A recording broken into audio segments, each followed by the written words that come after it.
Hi, I'm donray.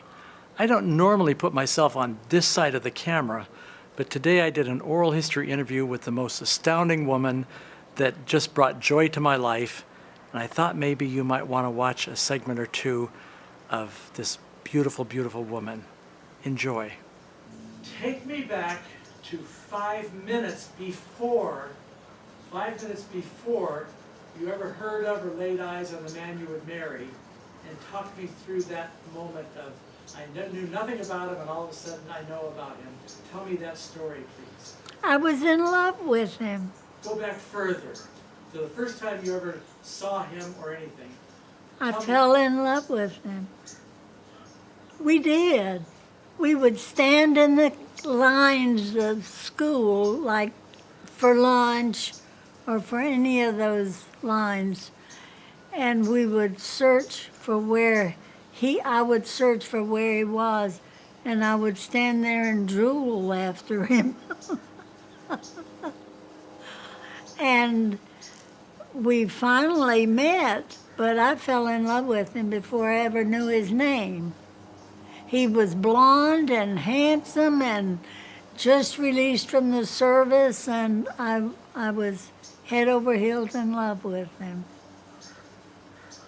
Yes. I'm curious about the first time that you met each other.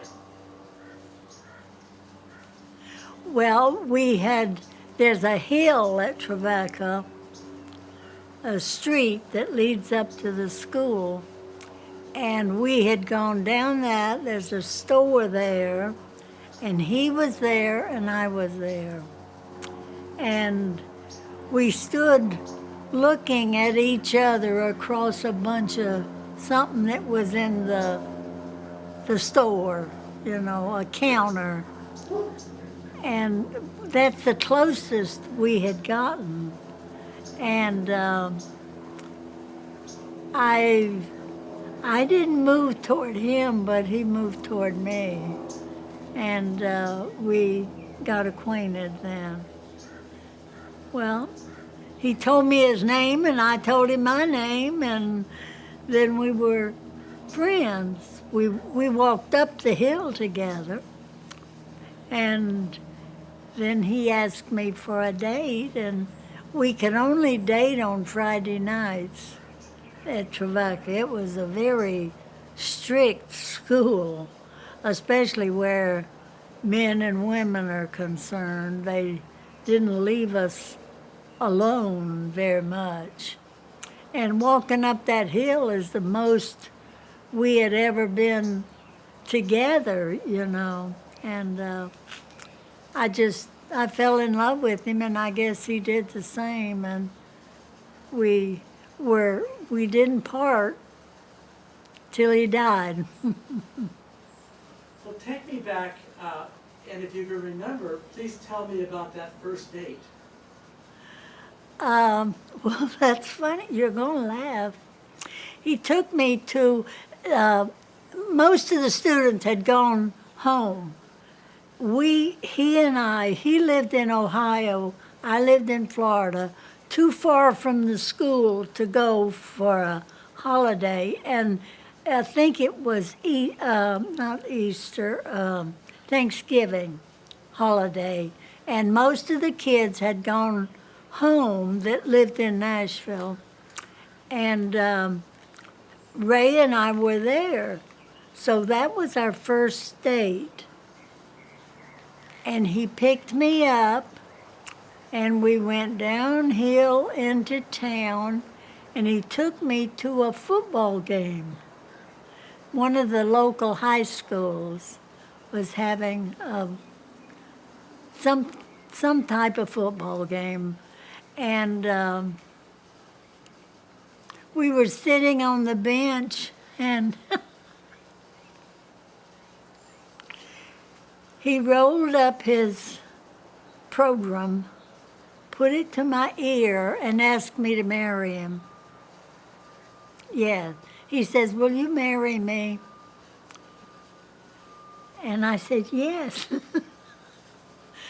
Was I right or was I wrong? He and I had already fallen in love just touching or being around one another. So it was easy for us. We just were in love. And when he asked me to marry him, I know it's crazy and it sounds like it couldn't happen, but it did. He said, "Will you marry me?" And I said, "Yes." So we got married the next June as soon as school was out. Imagine, if you will, imagine that you could have your great-great-great-grandmother or grandfather talking to you right now and telling you about life and giving you advice to live by. That's one of the things that I like to do when I'm doing oral history interviews, and I want you to see the response that this beautiful woman gave when I asked her to talk to her future great-great-great-grandchildren. I've lived, I wish I could have lived to see you, to know you, but I love you with all my heart. And I've lived my life trying to be a good example for other people and for my friends, for my loved ones. And I have a faith in God that I hope all of you will know and recognize someday. And I wish I could be with you. I wish I could talk to you and tell you how I've loved my life. I've loved my children, my connections. All of that's important to me. And it will be to you too. And I hope that all of you meet the Lord in the way that I did, and it will reflect your whole life. Hey, do you have somebody in your life that you wish you could record their memories and their recollections? Think about it. Give me a call if you ever want to get some help doing an oral history with someone you love. You moved me to tears.